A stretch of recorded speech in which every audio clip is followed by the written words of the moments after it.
الحمد لله الذي أبدع الأفلاك والأرضين، والصلاة والسلام على من كان نبيا وآدم بين الماء والطين، وعلى آله الطيبين وأصحابه المطهرين وعلماء أمته أجمعين، أما بعد. أعوذ بالله من الشيطان الرجيم. بسم الله الرحمن الرحيم. أطيعوا الله وأطيعوا الرسول وأولي الأمر منكم.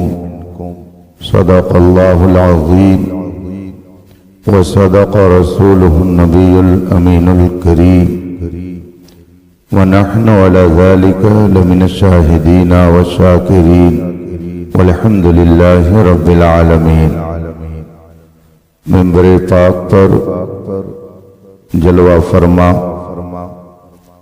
علماء ذوی الاحترام، ائمہ کرام، طلبہ علوم نبوت، حاضرین باوقار، حاضرین محترم، یہ عظیم الشان اجلاس جس میں ہم اور آپ شرکت کی سعادت حاصل کیے ہوئے ہیں، محسن کائنات، خاتم پیغمبراں سیدنا محمد عربی صلی اللہ تعالی علیہ وآلہ وصحبہ وسلم کی یاد میں منعقد ہے. قابل مبارکباد ہیں آپ سب حضرات کہ ماہ ربیع الاول شریف کی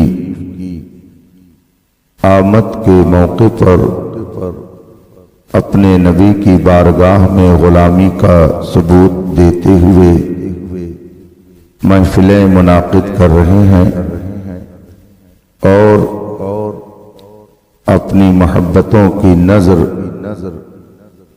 کائنات کے اس عظیم محسن کی بارگاہ میں پیش کر رہے ہیں.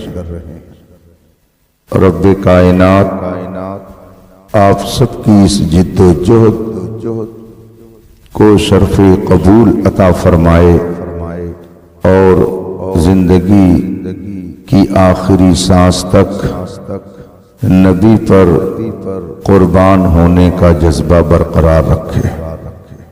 مجھ سے پیشتر آپ نے پند و موعظت اور خطاب و تقریر سے اپنے آپ کو محظوظ کیا، اور ابھی کچھ دیر پہلے نعت نبی سن کر اپنے دل و دماغ کو تازہ کیا. تھوڑی دیر کے لیے میں بھی آپ کے بیچ ہوں. اللہ تبارک و تعالی اپنے محبوبوں کے صدقے میں ہم سب کی حاضری کو شرف قبول عطا فرمائے. آئیے مصطفیٰ جان رحمت، سرور کائنات، فخر موجودات، نبی مکرم، شفیع معظم، رحمت عالم صلی اللہ علیہ وآلہ وصحبہ وسلم کی بارگاہ ناز میں درود و سلام کا نذران عقیدت پیش کریں اور پڑھیں. اللہم صلی علی سیدنا و مولانا محمد معدن الجود والکرم و آلہ الکرام اجمعین. حضرات، اللہ تبارک و تعالی نے انسانوں کو دو طرح کی اسپیشل طاقت بخشی ہے. ایک سوچنے سمجھنے کی طاقت ہے اور ایک کرنے کی طاقت ہے. مثلاً آپ کھانا کھاتے وقت اپنے ہاتھ کو حرکت میں لاتے ہیں، منہ کو حرکت میں لاتے ہیں، یہ کرنا ہے. لیکن اس کام سے پہلے آپ کے ذہن میں یہ بات آتی ہے کہ مجھے کھانا کھانا ہے. تو کھانا کھانے کا تصور اور خیال آپ کو آیا یہ کسی اور طاقت نے کام کیا، اور پھر آپ جب کھانے لگے تو یہ کام کسی اور طاقت نے کیا ہے۔ دل اور دماغ اللہ نے دیا ہے سوچنے اور سمجھنے کے لیے، اور ہاتھ پیر آنکھ ناک منہ کان دیا ہے اللہ نے کام کرنے کے لیے۔ اس کو دوسرے لفظوں میں آپ یوں سمجھ سکتے ہیں کہ عقل کا کام اور ہے اور ہاتھ اور پیر کوئی اور طاقت کرتی ہے، اور کرنے کا کام کوئی اور طاقت کرتی ہے۔ پہلے کرنا نہیں ہوتا ہے بلکہ پہلے ماننا ہوتا ہے۔ پہلے کسی چیز کو مانے گا پھر اس کے بعد میں آدمی کوئی کام کرے گا۔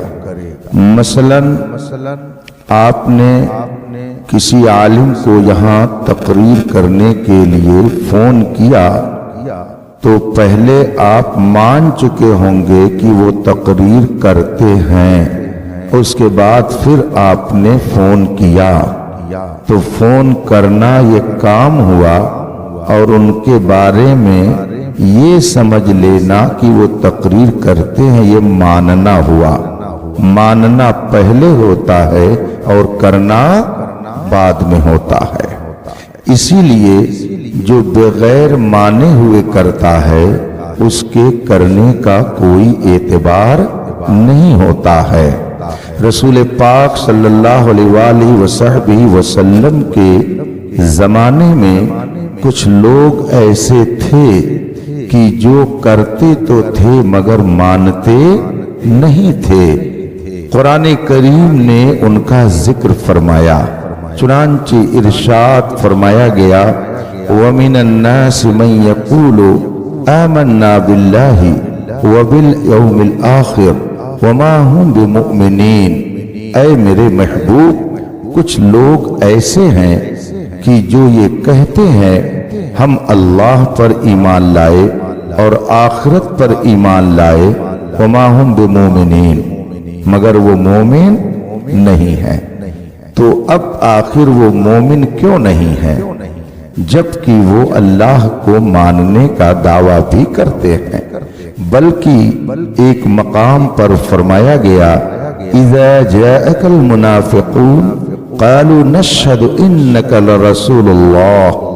اے میرے محبوب، تمہاری بارگاہ میں جب یہ نفاق والے آتے ہیں تو یہ کہتے ہیں نشہد انک لرسول اللہ، ہم گواہی دیتے ہیں کہ آپ اللہ کے رسول ہیں، مگر پھر آگے قرآن ان کے بارے میں فیصلہ فرماتا ہے کہ یہ منافقین سب جھوٹے ہیں۔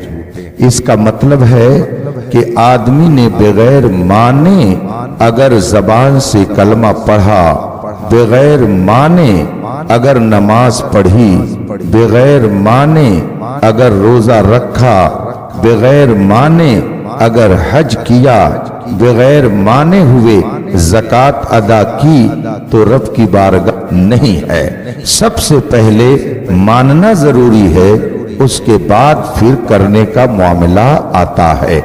ماننا اصل ہے اور کرنا اس کی فرع ہے۔ اس کو آپ یوں سمجھ سکتے ہیں، آپ کے سامنے ایک درخت ہے، آپ درخت کو دیکھ رہے ہیں، اس کے اندر دو چیزیں ہیں، ایک چھپی ہوئی ہے اور ایک دکھ رہی ہے۔ جو چیز دکھ رہی ہے آپ اس کو برانچ کہتے ہیں، اس کو ڈالی کہتے ہیں، اس کو ٹہنی کہتے ہیں، اور جو چیز چھپی ہوئی ہے آپ اس کو جڑ کہتے ہیں۔ اگر ڈالی کو کاٹ دیا جائے، ٹہنیوں کو توڑ دیا جائے اور جڑ اس کی موجود ہو، بتائیے درخت موجود رہے گا کہ نہیں رہے گا؟ اس کے اندر پھر دوبارہ ڈالیوں کے نکلنے کی امید ہے یا نہیں ہے؟ آپ کہیں گے بے شک ہے، لیکن اگر جڑ کاٹ دی جائے تو جتنی پتیاں موجود رہتی ہیں